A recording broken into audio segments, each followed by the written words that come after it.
AI is also helping to create net new experiences that are truly helpful. The Gemini app, our personal AI assistant, is growing rapidly across the world, and India is among our largest markets. It's available in 10 languages spoken in India. Underlying this progress is our world-class infrastructure. Last year, we announced a $15 billion AI hub in Vizag. This hub will house gigawatt-scale compute and a new international subsea cable gateway. When finished, it'll bring jobs and the benefits of cutting-edge AI to people and businesses across India. Building on this, today we are announcing the India-America Connect initiative, which will deliver new subsea cable routes to increase AI connectivity between the US, India, and multiple locations across the Southern Hemisphere. To take advantage of the opportunities this infrastructure creates, we must also invest in people and skilling, which is why we are announcing some of our most ambitious skilling programs yet. This includes a new Google AI professional certificate program to help people master AI in their work. In India, we are partnering with Vadvani AI to reach students and early career professionals. Globally, we'll partner with governments, educational institutions, employers, and nonprofits. It'll be available in English and Hindi, with more Indian languages to follow. To deliver this impact at scale, transformation needs to happen in all sectors. According to the 2025 Government AI Readiness Index, India is in the top tier of nations for public sector adoption, driven by its world-leading digital public infrastructure. I'm pleased to share our new landmark partnership with Karmayogi Bharat to accelerate a future-ready civil service. Google Cloud will provide the secure infrastructure for a platform supporting more than 20 million public servants across 800 districts and in 18 Indian languages. AI is fundamentally shifting the pace of discovery, and I'm excited to see how we can continue accelerating science for real-world impact. From advancing quantum computing to predicting extreme weather, AI is giving us the tools to understand the universe in deeper ways and solve hard problems in science. With this potential in mind, today we are announcing a new $30 million Google.org AI for Science Impact Challenge to support researchers globally using AI to drive the next generation of scientific breakthroughs.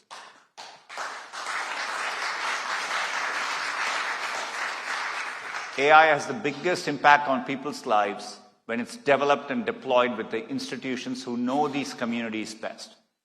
That's why we work with multiple Indian government bodies and local institutions such as IIT Madras. And today we are excited to announce a partnership between Google DeepMind and the Indian government as part of the Global National Partnerships Program. This will broaden access to frontier AI capabilities for national priorities. Demis will share more later on. We're also partnering with Atal Tinkering Labs to bring GenAI assistance to over 10,000 Indian schools and 11 million students with a focus on robotics and coding in the classroom.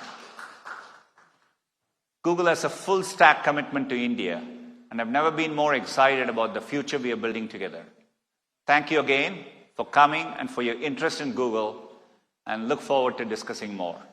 Now I would like to invite Debjani, Demis, and James to join me on the stage.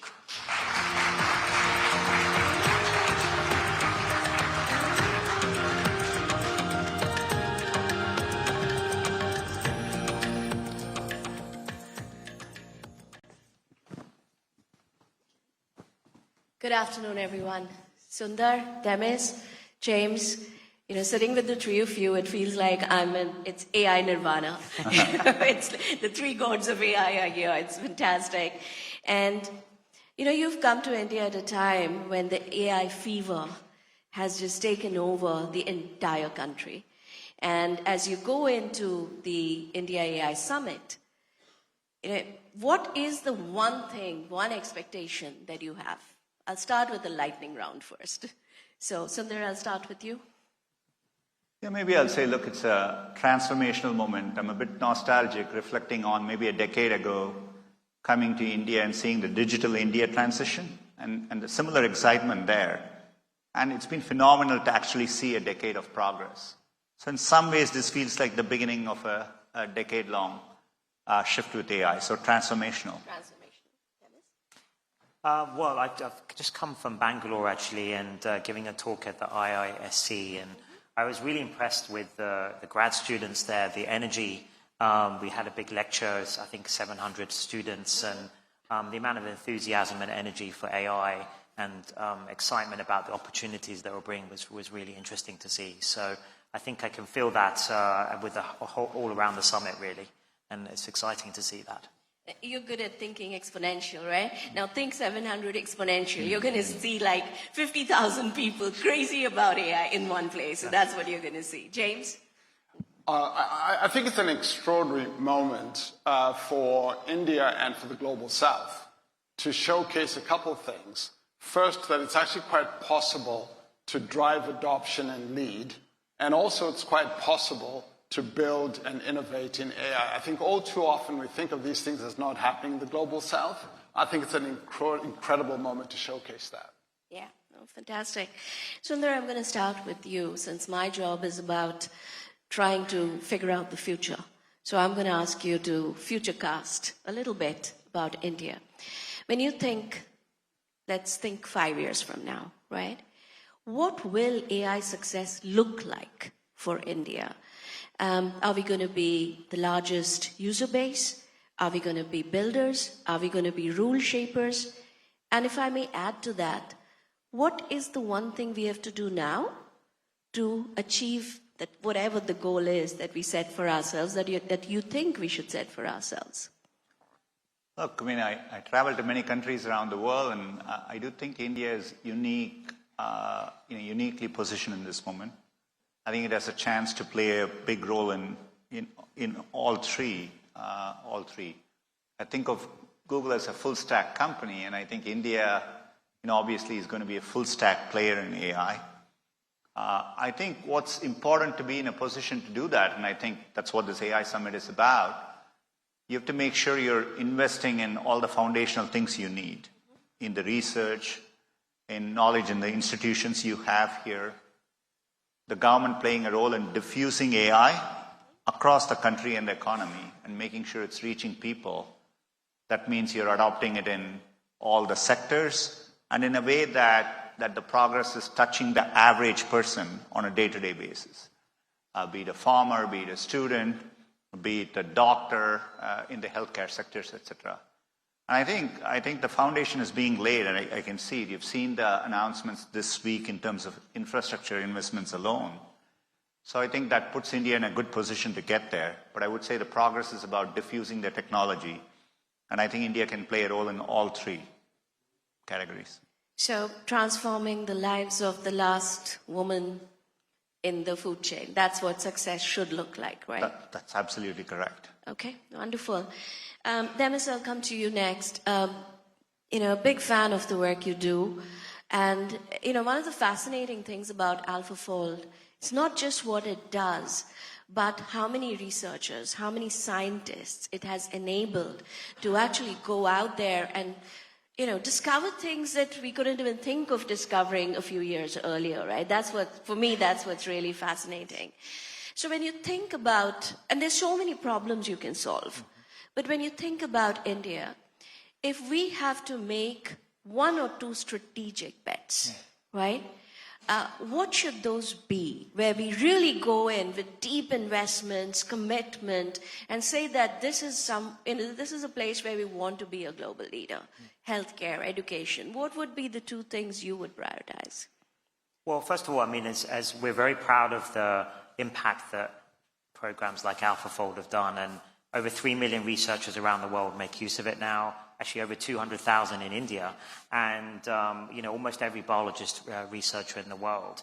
And I think it's just the beginning of the impact that AI is going to have on the sciences and medicine, and I feel like India can play a very leading role in that adoption of AI to the sciences. Maybe what I would say for India, but also many countries, I also advise UK on this, is to double down on the things you're already strong at and are important to the country. Perhaps it's agriculture, for example, and then be the leaders in applying AI to that space that you're already world leading in.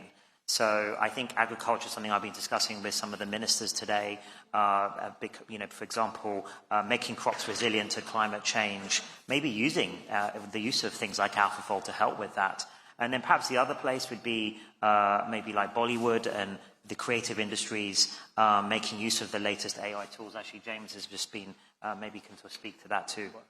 And how would DeepMind partner with the government of India on these kind of moonshot projects? Well, we're partnering in all sorts of ways, all the things that Sundar just announced, and we're ready and able to partner in much deeper ways if the government wants, whether it's with Gemini, our main foundation models, our scientific tools like AlphaFold, or our open source work like Gemma. So I think there's a range of things that we can help the government of India with. James, I'm going to ask you about the elephant in the room that everyone wants to know, which is jobs, right? Now, I was listening to some of the things you were saying at Davos, and it was very interesting. You were talking about how with every technology shift, there are jobs that change, that go away, and then there are jobs that get created. But they don't happen at the same time. There's a lag. So 2 questions. 1, how do governments deal with this lag, right? Especially a young demography like India. And 2, what do we have to do to ensure that we come out of this as a job creator? No, I think it's probably one of the most important questions that I think countries, governments, and society is going to need to think through. And I think it's important to keep in mind that when you're thinking about the question of AI and jobs, it's actually worth thinking about specific tasks as opposed to whole jobs, because most jobs are made up of a constituency of different tasks. And when you look at that, you suddenly realize that, as you said, you may have some occupations that will decline, many that will grow, and many more that will actually change. And I think it's important to keep that in mind. So what happens is, when you look at these questions sector by sector or occupation by occupation, you see a lot of transitions going on. But to the question of what should governments do to make sure that, in fact, they are growing jobs and enabling the change that happens, I think one is to focus on skilling.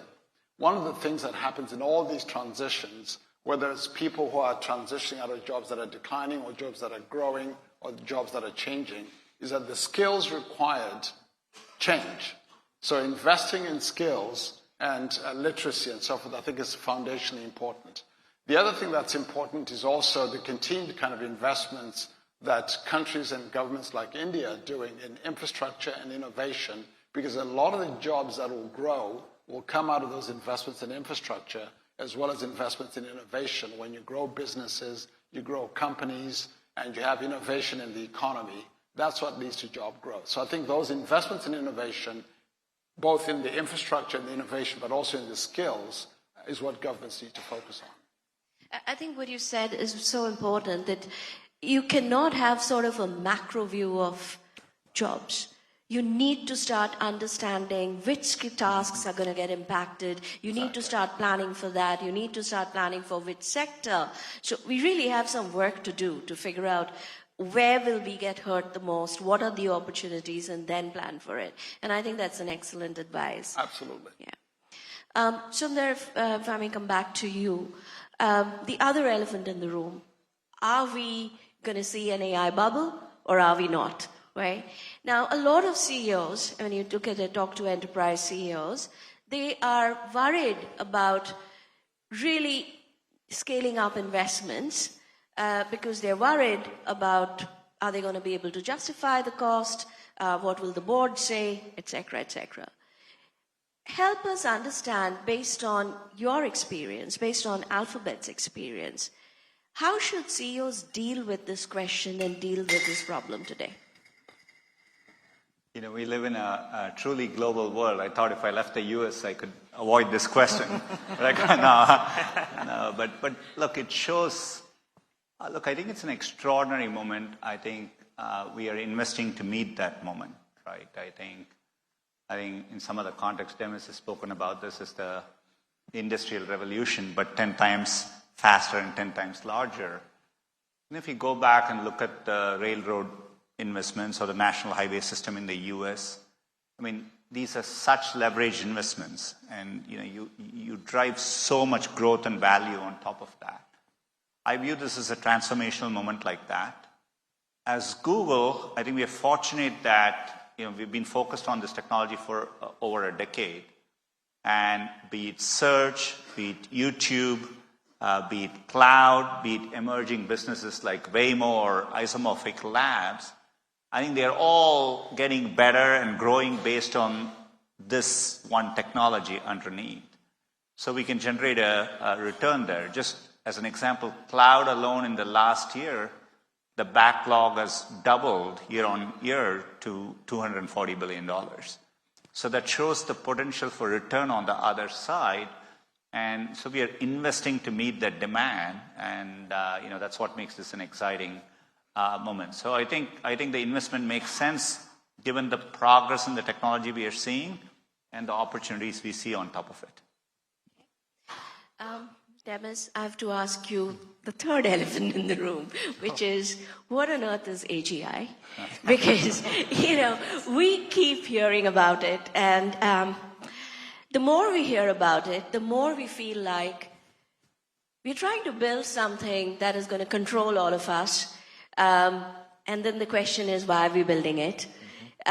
So what is it? Is it really the end goal to control? Is the end goal to augment prosperity? And help us understand your take on it. And also, how should India be thinking about AGI? Or if we need to prepare, what should we be doing? Well, the first thing I'll say is the reason I've worked my whole career on AI is because I think it could be the ultimate tool for accelerating scientific discovery and areas like medicine. So things like AlphaFold, I hope, will be the first of many advances showcasing that. And then we can apply that to help us tackle many of the challenges facing society today, from disease to climate to inequality. So I think AI on the upside, the opportunity has, and AGI in the limit has that potential. In terms of defining what AGI is, I've always defined it, have a high bar for AGI, which is a system that exhibits all the cognitive capabilities that humans have. Now, the reason that's important is the human reference point is because the brain is the only evidence we have, the only existence proof we have that general intelligence is possible. So it's kind of, we won't really know we have a fully general system unless it's able to do a lot of things that we sometimes take for granted. Things like creativity and long-term planning and better use of memory. And so today's systems, they're impressive, but they're not there yet, in my opinion.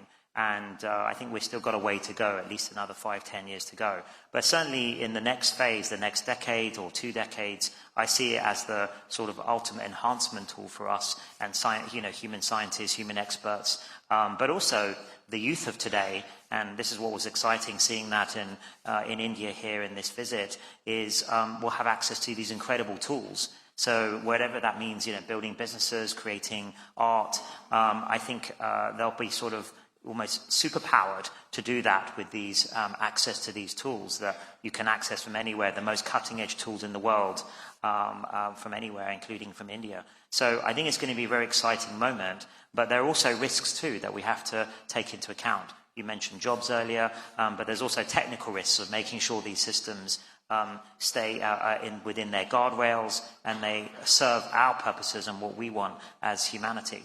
And then furthermore, the economic question of sharing the benefits that that's going to bring widely and equally to across the world. So these are all big challenges still to come. But the potential's there if we do it in the right way. So, just listening to what you said, something just struck me, which is we all talk about how AI in the world of AI, we're going to question the role of humans, and we don't know. But what you said sort of told me is that the role of humans is going to become even more important. Am I right in reading that? I think for the next couple of decades, I think that's going to be the way. If you think about the AI systems today, they're kind of passive systems. They're impressive, but the human using it puts in the energy, puts in the question. Even in science, we have to supply the hypothesis and what the right research question is, and then these tools will help us get to those answers more quickly. So I think that's going to be the next phase of of the AI development story. James, I'll come back to you. Sundar talked about his vision of success is when the last person in the value chain is empowered. Now, in India, we have a very strong SME sector, the small, micro businesses. They're really the backbone of our economy, right? And they always are left behind when it comes to technology adoption. I'll ask you the same question. What should AI success look like, but with the SME lens? So what would your answer be? I actually think this is one of the most exciting opportunities because I think for the longest time, most SMEs in both developed, quite frankly, any economy, have always not had the kind of capabilities and powers that large companies have. And I think this is probably the first technology that fundamentally changes that. And you could argue the internet and mobile and all of that did some of that, but this does this even more. Think about the kinds of superpowers that this technology gives to an SME. Imagine an SME, it could be a trader, it could be a retailer, it could be a small manufacturer doing kind of handcrafts and so forth. But think about the ability to be able to harness technology without having to be a technologist. Think about the small proprietor who can actually describe the technological systems that they want their small business to use and almost vibe code or describe what they want, and these systems build that. So I think the possibility for these kind of superpower capabilities being available to small businesses, I think it's going to be extraordinarily exciting. And I think the potential for that, particularly for countries like India and countries in the global south, where the SME part of the economy is actually the biggest part of the economy and touches more people, more lives. Now, one of the things that, we're hoping we can contribute to this, and we're partnering right now with the Project Vani, for example, with the Indian Institute of Science, which is how do you make these technologies more available and usable in all the languages? So we're now focusing a lot, for example, on the Indic languages, and how do you do that? How do you make it possible to be able to just do speech translation directly without having to go to a keyboard? And we're already working on that. So I think these are some of the possibilities for SMEs, and I'm very, very excited about that. Fantastic. We have very little time left, so I'm going to, Sundar, come to you. India has leapfrogged past tech shifts. We went straight to mobile, digital payments, etc. Everyone keeps talking about the AI leapfrog opportunity. What does that mean to you? If you had to describe that, what would that look like? Okay, it's a great question. I think that's what this opportunity represents. Look, I mean, it's a bit difficult to describe it, but I literally expect every sector in every context, every workflow to be transformed by it. So to me, we are partnering with AIIMS in India as example as to how can we work for patients to kind of input their symptoms or give the information. The AI creates a report to help assist doctors. We are in early stages of projects like this. But to me, leapfrog means in each of these sectors, you radically transform how the workflow happens. I think how do students learn? How do your hospital systems work? How is government more efficient in a deep foundational way? I do think in areas like science, I think one of the things Demis and his teams have been focused on is how do you accelerate scientific discovery at a fundamental level? I think we are talking about a technology here which will allow you to create new things at some incredibly fast trajectory. So I think it's a bit tough to fully envision today, other than we know it's going to happen in a pretty profound way. So, but on a practical basis, I expect on a day-to-day basis, people's lives to be significantly enhanced with it across everything they touch. Yeah. Very last question to you, Sundar. We are known for our talent, young talent, and then our young talent, and we are very proud of people like you who go out and do such fantastic work. But what has to change in India so that the next Sundar, or Sundar 2.0, stays here and builds the world's most magical AI company in India? Look, I think, it's already changed. When I look at, India's been producing extraordinary companies, right? When you look at companies like Flipkart, Oyo, etc. These are all companies homegrown here, and they're doing really, really well. The developer energy I find in India every time I travel. You were in Bangalore recently, and it's bar none, second to none. The entrepreneurship ecosystem here is thriving. Even recently the work Sarvam has done, developing local AI models. So I think what you're talking about is actually happening. And, I just don't see any impediments to that. And I think India is very, very well positioned. Well, on that note, thank you very much to all three of you. And if I could please request Preeti and Sanjay Gupta, President Google APAC, to please join us.